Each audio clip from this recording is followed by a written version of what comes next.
चल रहा है शादियों में, जिसको देहाती में कुकुर भोज भी कह दिए। तो हाश रंग की कविता है, उम्मीद करते हैं पसंद आएगी।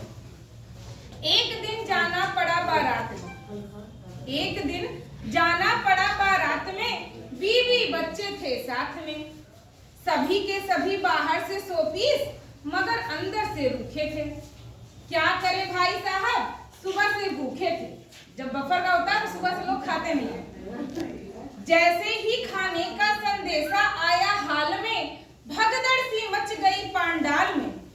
एक के ऊपर एक बरसने लगे, जिसने झपट लिया सो झपट लिया, बाकी के सब तरसने लगे।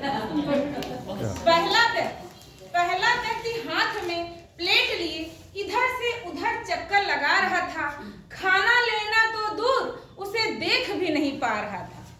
दूसरा अपनी प्लेट में चावल की तस्तरी झाड़ लाया था, उससे तो कहीं ज्यादा अपना कुर्ता फाड़ लाया था।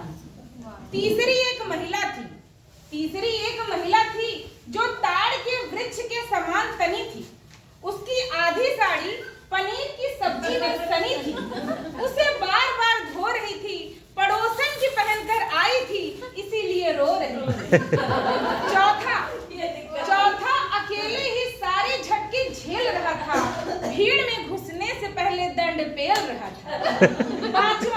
पांचवा कल्पना में ही भोजन खा रहा था, प्लेट किसी और की देख रहा था, मुंह अपना चला रहा था।